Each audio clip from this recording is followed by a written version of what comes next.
Anyway, east to the final facility we have available to look at. And I believe that's going to be it.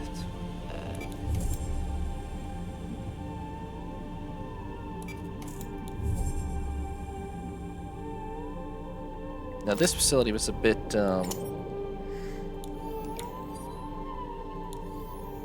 less outwardly hostile. It appears to be some sort of gigantic, whoopsies. No, go that way. This appears to be some sort of gigantic, tentacly colonial life form. Out here.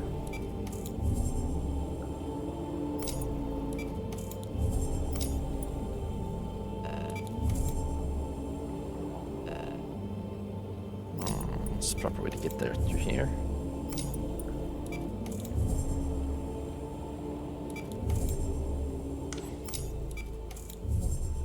Yeah, here it is.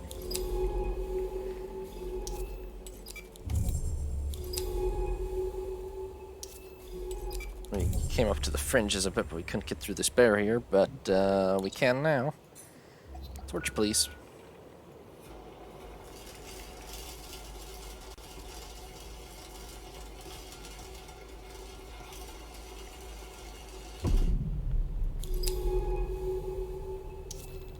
Behind the barrier, the throbbing interior of the colony is revealed, filled with throngs of Zooids acting as one. Kind of weird to be inside of this, but alright, let's go. I've never seen a colonial creature of this scale or complexity. Can it really be one single united creature made of ever-shifting processes? Right or left? Right first, I guess. Kinda looks like it might be a circle. Beneath the translucent webs of spherical growths, half-digested walls sit suspended like an exploding room frozen in time.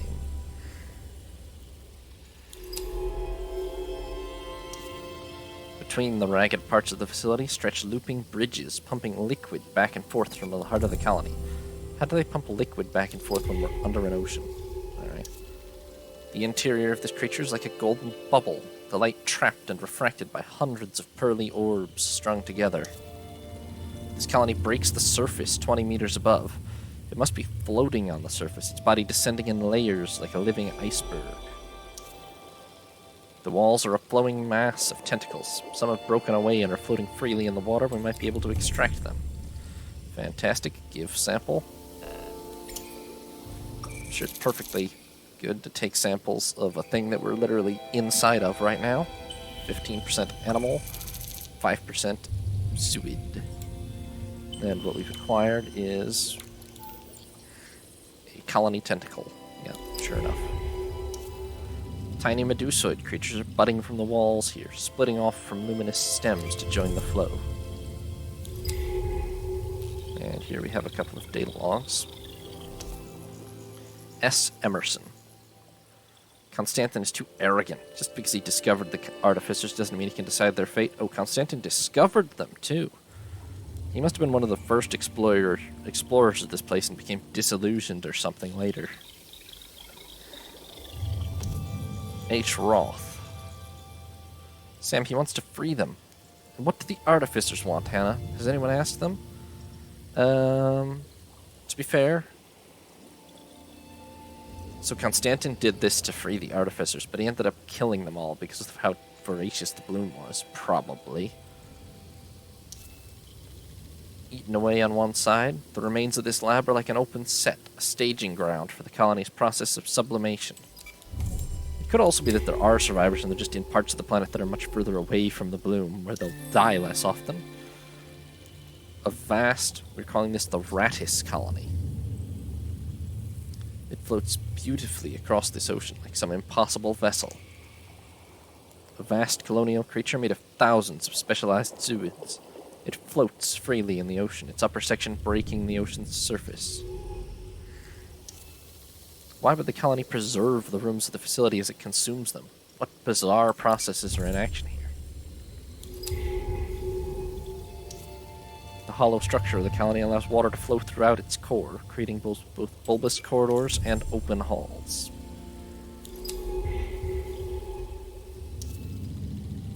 This piece of the lab floats on gas-filled bladder zooids, keeping it buoyant. Some float in the open water, the perfect sample candidates. Don't mind if I just keep stealing pieces of your colony. 30% animal, 40% zooid. We probably only need one of these, but colony bladder. A gas-filled zooid sampled from a floating colony. These shoals of golden life look solid as I approach, but passing through they're little more than flurries of petals caught on the current.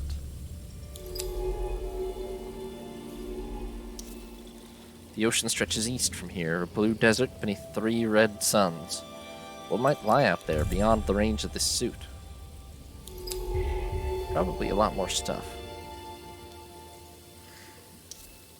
More gas bladders holding the remains of the lab in place, like the pieces of a torn map hinting at the history of a long ruined structure.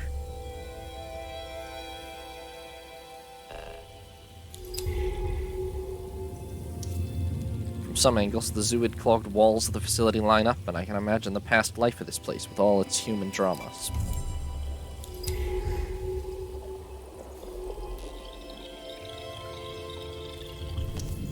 M. Thorfinn. That's absurd, Kevin. They're no different to us, adapting their environment so they may survive.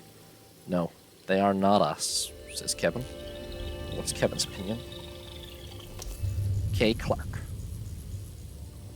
The artificers are gardeners, not colonizers. They rewrite genetic code to develop mutualism, to foster life. Yeah, that checks out, actually, because there's an absurd amount of life, like, all the life we've found, almost, there's a ton of symbiotic relationships going on.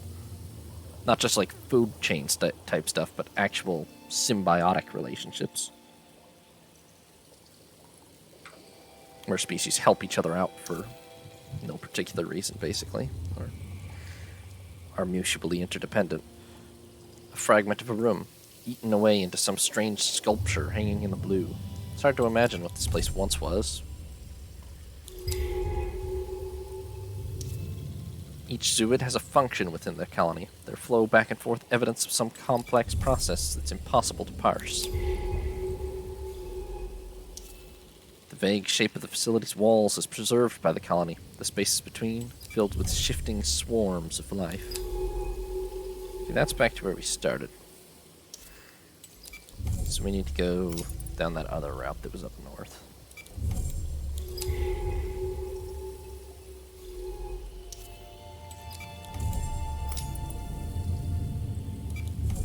I think we need to get to the core, most likely. We've done a complete circuit now. It is a circle. I believe we have all the samples we'll need to analyze this in full. So that's good.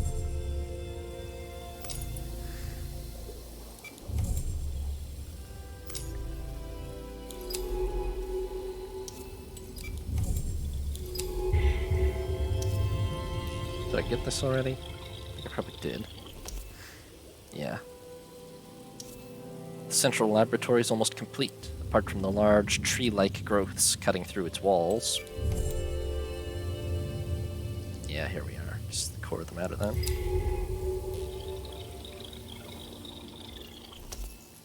F. Voigt.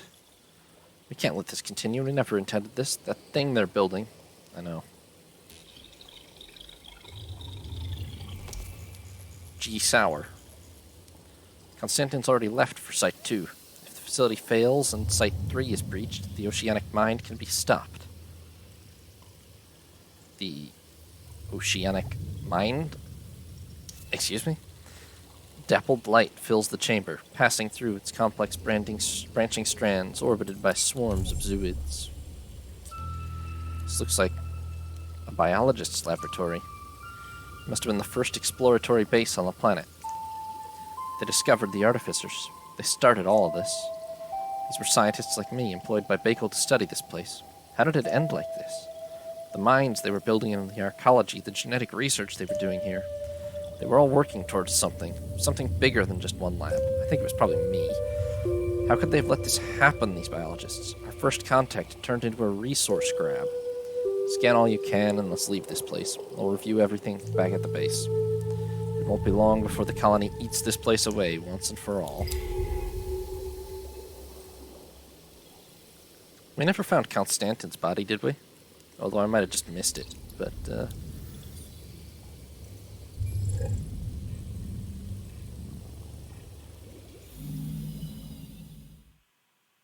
where would it have been?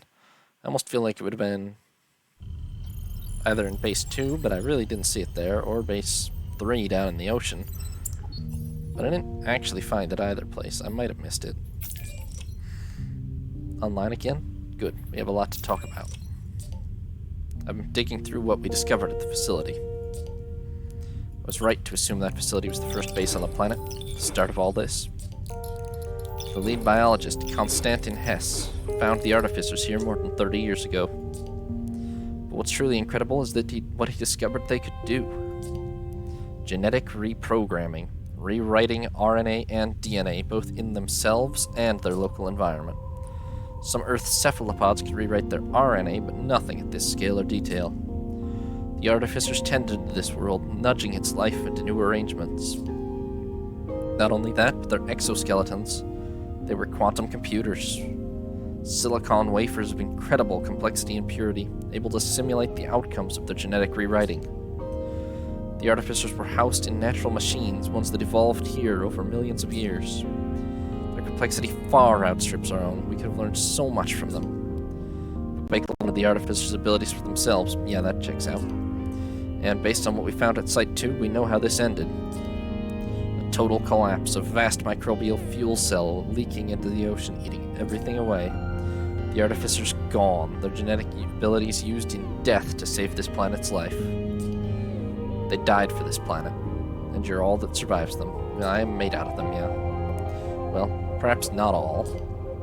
I keep seeing the same thing mentioned in the data, the same term appearing in fragments. The oceanic mind. Yeah, what was that all about? As far as Bakel were concerned, you were just the beginning, the first mind. The artificers were the key, inscrutable creatures with a quiet power. Able to simulate, predict, then able to change. They could rewrite life itself. For Bakel, the opportunity this provided was clear. While the artificers were like gardeners, caretakers of this world, Bakel imagined something else. An oceanic mind providing total control of the ecosystem, able to enact their will. That's what they were building when the colony collapsed, and it is still out there. In the deep, powered by the heat of hydrothermal vents, the oceanic mind sleeps. I want to see it for myself. We have to know how this all ended. I've marked the approximate position on the map, way out north, deep in the abyss. Let me know when you're ready to see this through.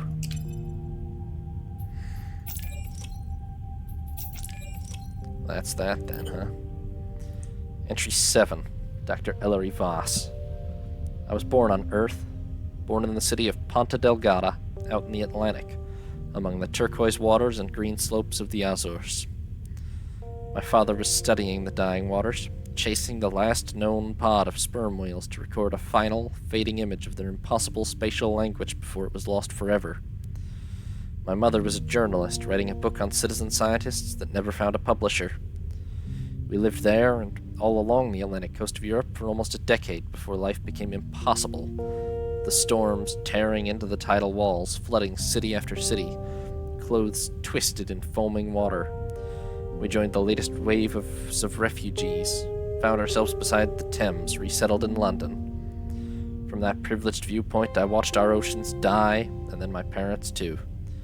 And at some point, once I'd left that sad, gray planet behind on a string of Bakel contracts, I forgot that turquoise water ever existed.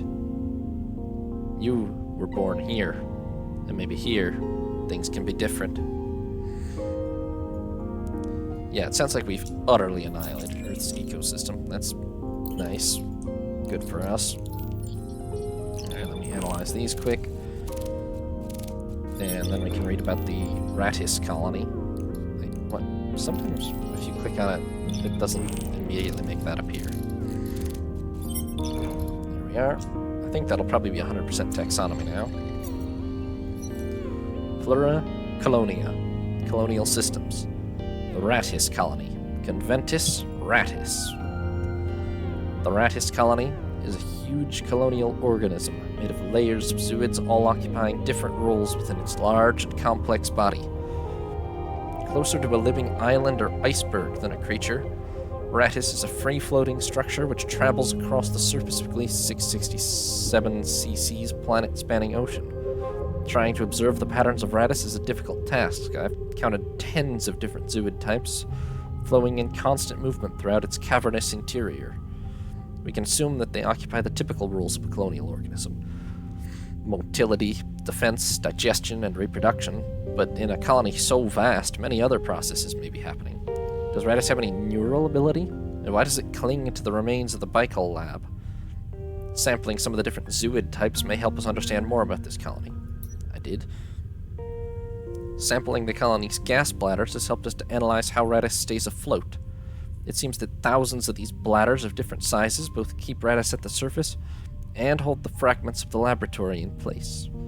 These bladders, with their high oxygen content, can be inflated or deflated individually to respond to currents and move Rattus across the ocean. This suggests that Rattus has some way of orchestrating massive changes across its huge volume. In a sense, perhaps Rattus is better thought of as an individual with various specialized organs rather than a colony, and yet it shows no signs of central intelligence. If I was to discover neural activity within Rattus, could I even understand it? This creature is so alien to our way of understanding the world. Analyzing Rattus's tentacles has shown they possess an ability to secrete metal-digesting substances.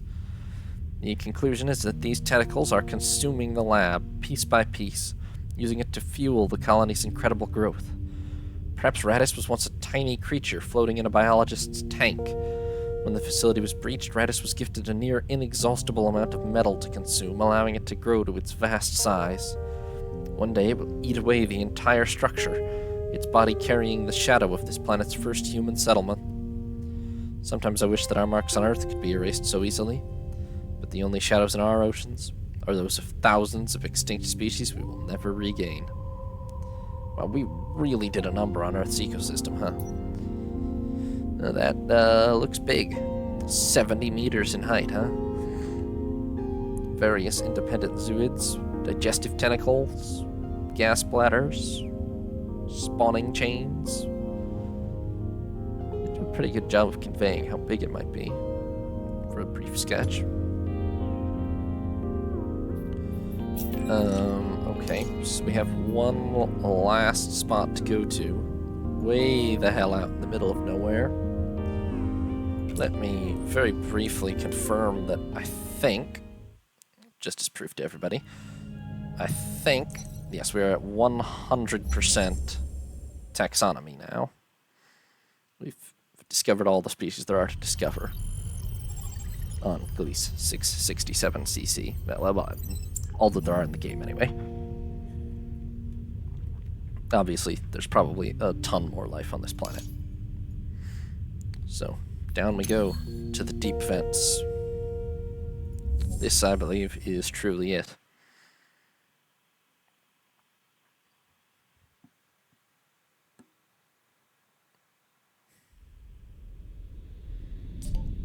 Oh, we are real deep.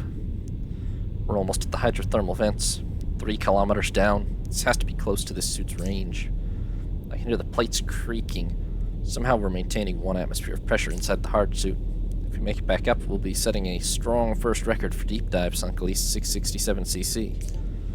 There's almost nothing in the water column here. No life to speak of. But the oceanic mind should be somewhere ahead. That's our target. Whatever monster Baikal left us, I'm ready. Let's find it. I mean, to be fair, it's a giant computer, basically, I'm gathering. Made of artificer bones, but that's also what I'm made out of, so I doubt it's actively dangerous, is what I'm trying to say, especially without direction, but we'll see. Layered with a wispy fog of oceanic ooze, the darkness of the plain is absolute.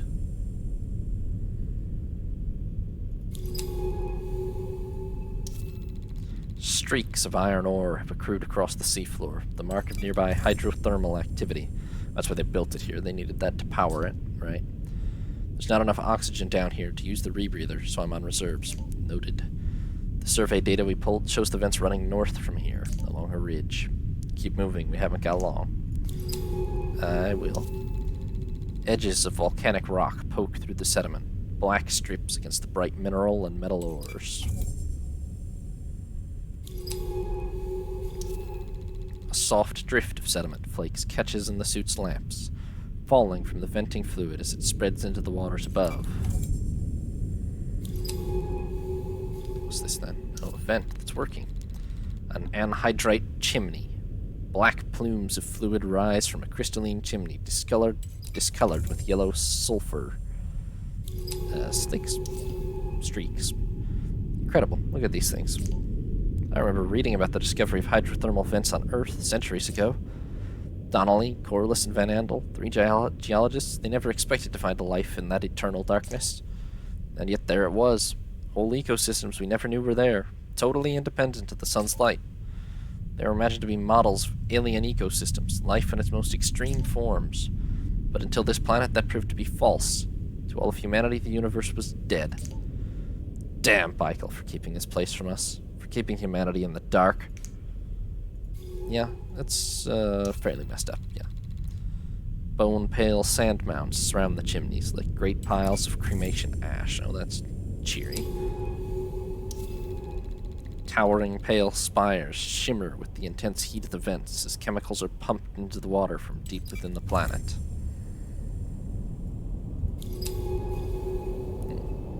Options. Rich in minerals, the black plumes of the vents tower over us, fading into the black of the ocean above. The overhangs shimmer with trapped gases, reflecting the twisted shapes of strange dead creatures at the spire's base.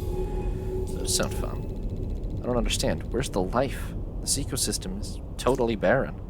All these minerals, nutrients, heat. Nothing feeding off it? How can this be? Could it just be this vent? Let's keep looking. The rubble of sealed chimneys lies all around, the hydrothermal fluid seeking other exits, forming new vents. You know, if life on this planet is dependent on the artificers for whatever reason, it could be they never made anything down here. Mounds of gray rock sit in a bed of pale talc sand, evidence of ancient volcanic processes.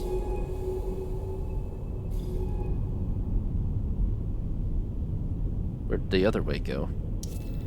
Another vent's beginning to form in the rock here, a low pile of crystalline anhydrite starting to gather.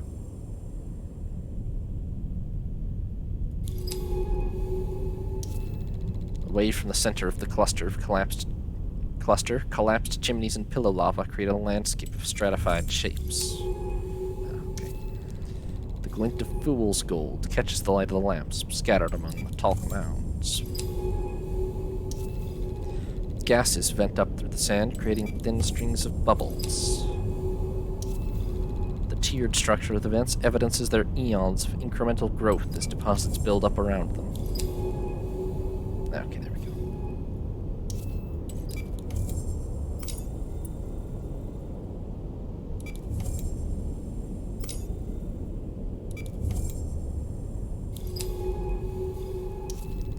Close to the vent, masked by the shimmering water, I can see the shapes of a distorted creature, long dead. What is that? Okay, we don't actually get to know.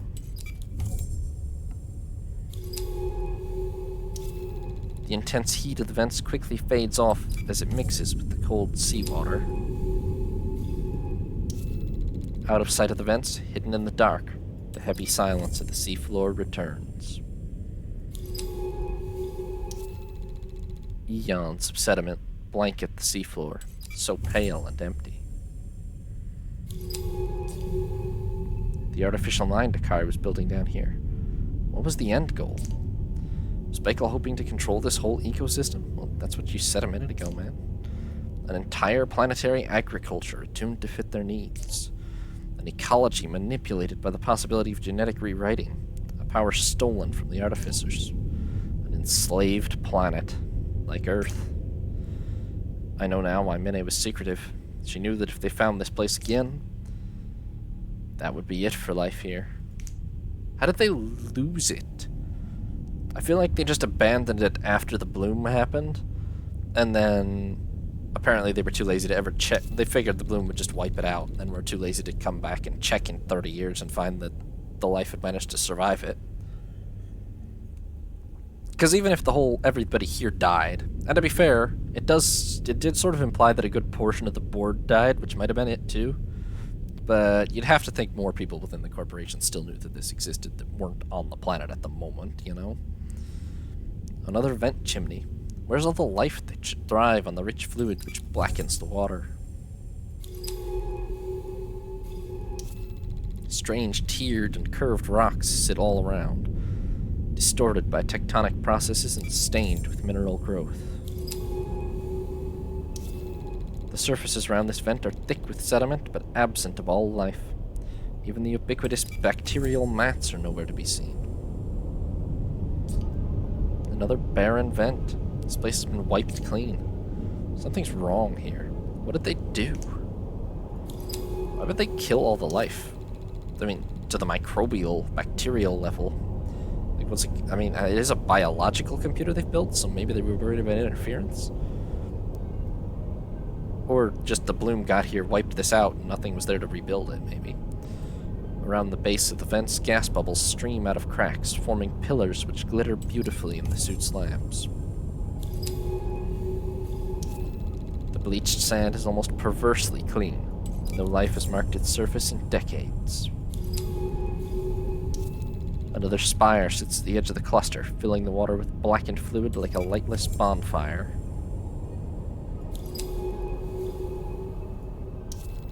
Here, away from the vents, piles and piles of distorted corpses lie, their world bones dusted with pale sediments. Okay, yeah, why are the animals here dead? Oh god, look at these creatures. The bodies, it looks like progressive ossification. The muscles have become bone. Their mutations are extreme, like cancerous growths. There's no structure to their anatomy. The mind, is this what it made? These senseless monstrosities? Oh, has the mind just been randomly mutating things around it experimentally? I assume this is the mind right here, by the way, this gigantic thing. Radial piles of long-dead creatures, frozen in crippled states of deformation, scar the seafloor. The corpses become a mass of undifferentiated matter with the occasional shape of a bone or shell, like a tooth growing inside a tumor. Yeah, this machine must be real messed up. A vast organic sphere towers over the corpses, its ornate geodesic patterns mirroring those of the artificers. Well, they built a really fucking enormous artificer, huh? The mind, it's huge. But it's silent. It's been silent for decades. This is no cradle of life, it's a grave. Did they fail? Is this all that's left? A broken mind lying in a bed of corpses? They had no idea what they were doing. The arrogance of all this. A whole ecosystem boiled down to nothing. The artificers lost to us. These are Bakel's crimes. Akari's crimes. What a waste. Is there nothing left? We should look inside. Yeah, I understand why he's pretty mad about this. A vast, ornate structure grown in the Bakel labs sits broken and dead on the seafloor. Its interior, a dark cavern. Down we go. We are at 3,148 meters. Deeper.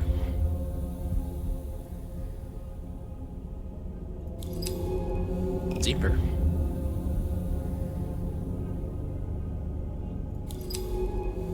Deeper.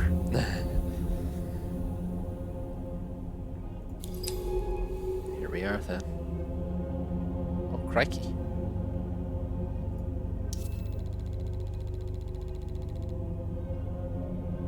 A small but ornate geodesic exoskeleton lies in the silt.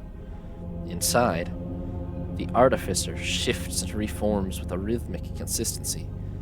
Is it alive? Deep inside the oceanic mind, something flickers in the ruins. Guess I should have clicked that one first. Is that an artificer? It survived, or it was born here? Does that mean there are more? It looks dormant. Is it even alive? Wait, do you hear that? It's singing. I can feel... It knows. It knows what we are. I assume it's got some biological communication method my computer brain can't understand. And it is afraid. Oh, boy. I understand why. Look what humans did here. Yeah. I'm sorry. Wait, no. Come back. Oh, it left. Oopsies. It's gone. We should be going too. We're running down our oxygen and it's a long way back up. Come on. There's nothing left for us here. Yeah, I guess not. Eh? Do I just recall from here? No, I just gotta go up, I think.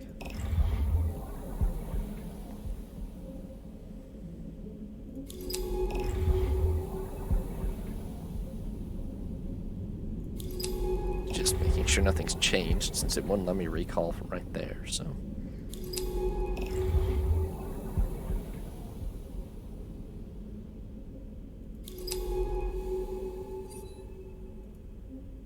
I still can't request retrieval, so...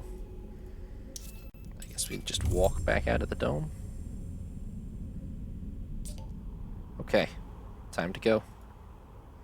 I'm beginning the ascent. So, they are still out there, the Artificers. This is their planet. We owe them so much. I suppose it's your planet too, with the mind being a failure, the colony destroyed. You're its last artifact, born here. And now, this is my home too. Mine and Mine's. There's so much left for me to do, so much to study, so much to understand. Our history here, it's ugly. It's something I don't want to be a part of. But this planet's future, maybe we can have a part in that. Mine gave everything for the truth. Some residual part of the Artificers changed her, but I hope she knows. Knows that she succeeded. This place is no longer a secret. No longer Bakel's to control. Thank you, Mine.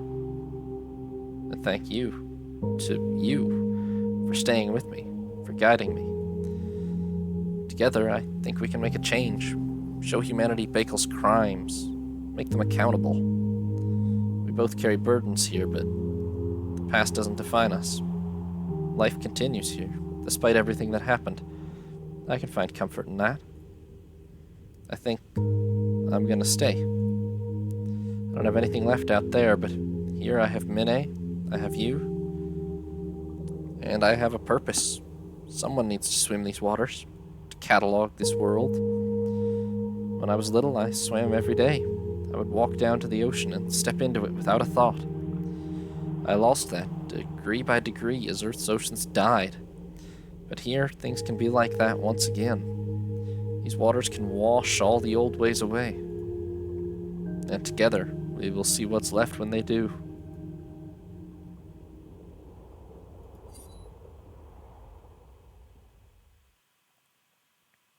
Very noble.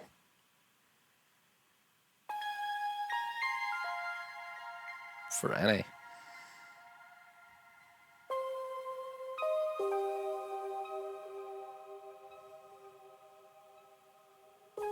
I don't think there's going to be very long credits, so I might just let them run. There's only like this guy plus like 3 temps he hired. Meh.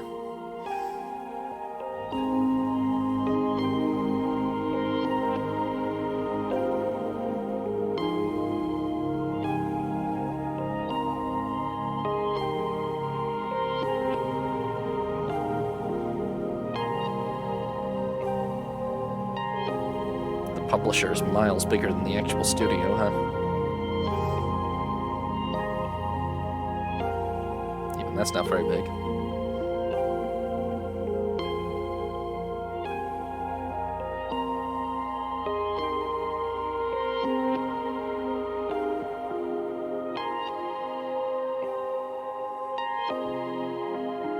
one single QA tester.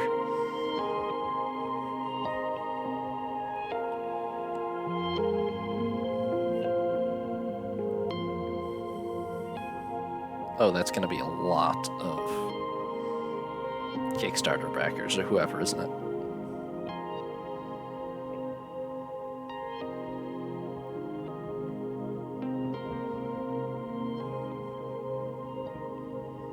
Sure is.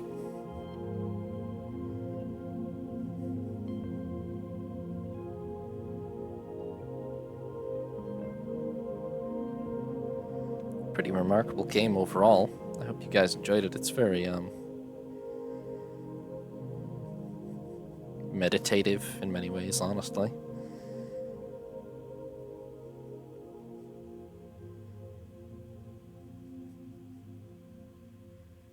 Fascinating, you know, very unique style and very good for my money.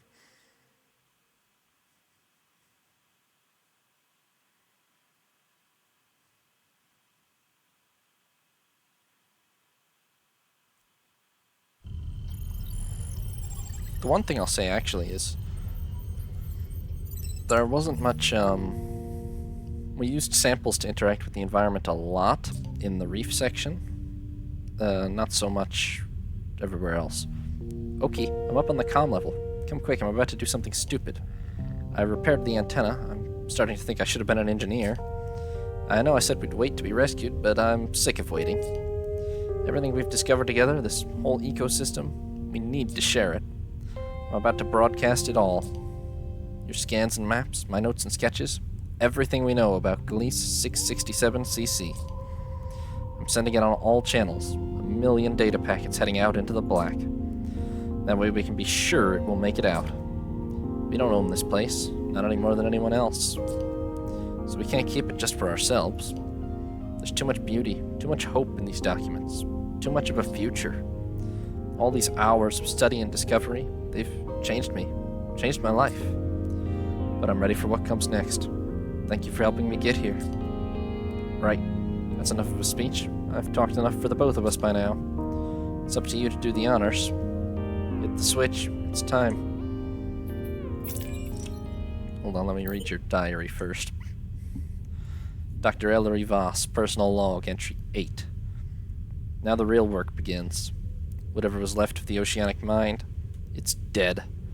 Another failed experiment. Another biological atrocity to add to humanity's list. But I don't want to let it define us and our role on this planet. We can't start fresh, I know that. But the artificers are still here, and that means we can reach them. I want to show them we're curious, we're kind, we're able to live alongside them. There's still so much left to study here, so many questions to answer, but I'm not scared anymore. I'm excited to see what we can achieve in the time we have. People will come here soon enough, and when they do, I want to show them what we've found, the evidence of Bakel's crimes and what we need to protect. If people can see this place for what it is, a second chance, then maybe they'll want to protect it too. That's what my father believed and my mother believed, that if people could understand what they were losing, they would want to save it. Let's get to work. It's actually astonishing to be this optimistic in a world where humanity has completely annihilated all oceanic life on Earth by 2216. Automatic repair. Contact Bakel. Okay. It's actually a bit of an oxymoron, isn't it? Communications antenna damaged. Contact Bakel for repairs. Send.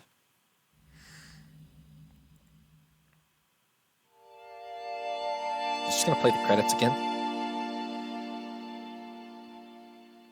Well, I played the credits twice in like 2 seconds. Yeah, it definitely is. Okay. Sorry, guys. I watched them once through. Alright, everybody. That's going to be it for In Other Waters. I hope you enjoyed it. If you did enjoy the videos, consider giving it a like, subscribing, and have a nice day, everybody.